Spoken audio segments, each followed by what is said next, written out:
Assalamualaikum warahmatullahi wabarakatuh. Ketemu lagi dengan saya, Kang Roy. Teman-teman Wirastro, atau pemanah di seluruh Indonesia.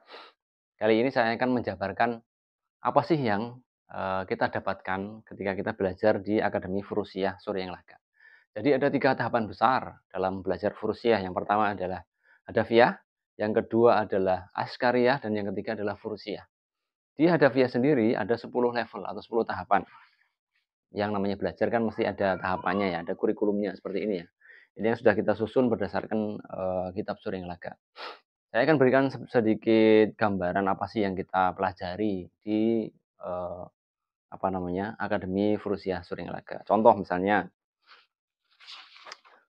ada hadis-hadis tentang memanah, ada safety, ada kemudian pengetahuan tentang busur. Jadi busur kan ada macam-macam ya. Busur yang untuk perlombaan, busur yang untuk di atas kuda, semuanya memiliki spesifikasi bentuk dan karakteristik tersendiri. Itu kita bahas di sini. Kemudian ada pemahaman tentang panah, gitu ya. Panah itu juga macam-macam banyak sekali jenisnya ya. Misalnya khosabahnya atau shaftnya itu kan ada 7 jenis misalnya. Teman-teman misalnya sudah pada paham tentang taper barrel. Taper barrel ada berapa macam? Kita nanti akan bahas di sini semuanya. Ada banyak bentuknya, ada 7 bentuk. Termasuk nanti tentang bulu. Bulu apa yang terbaik digunakan untuk anak panah jarak pendek, jarak menengah, jarak jauh. Semuanya ada ilmunya. Kemudian ada alat tentang perlindungan diri bagi pemanah. Kemudian ini gambar tentang safety ya. Alhamdulillah. Busur ada juga. Nah ini anak panah ini. Macam-macam anak panah. Ada jenisnya. Setiap karakteristik anak panah itu menunjukkan fungsinya. Dan setiap fungsinya pasti ada kegunaannya masing-masing gitu. Ini juga ada bentuk-bentuk gustuan ya. Jadi gustuan itu ada 3 bentuk dasar. Apa saja, kegunaannya apa, bahannya apa, kita bahas di sini nanti. Macam-macam ya. Ini buku selanjutnya ya. Ada Itar Maftuh, ada 3 yang akan kita pelajari. Ini juga teknik untuk menentukan tajnib dan dima. Terkadang teman-teman itu kesulitan, di mana nih saya harus menentukan titiknya, meletakkan jempolnya, meletakkan genggaman tangan kirinya. Di sini dibahas dengan detail. Atau misalnya, kenapa saya sering kegesek ini ya? Kenapa anak panah saya sering meliuk dan sebagainya. Di sini ada pembahasannya. Nah, kemudian ada latihan dorban.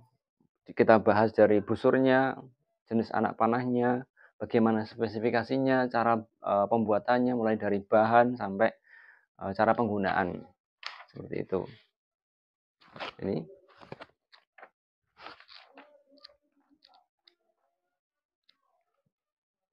Kemudian juga ada teknik memanahnya. Teknik memanah yang kita belajarkan ada 3 dasar begitu ya. Salah satunya adalah teknik sakinah. Bagaimana teknik ini, cara mengembangkannya, melatihnya bagaimana, cara mengembangkannya bagaimana, cara menggunakannya bagaimana, untuk panah seperti apa, untuk busur seperti apa, untuk jarak seperti apa, semuanya kita bahas di sini.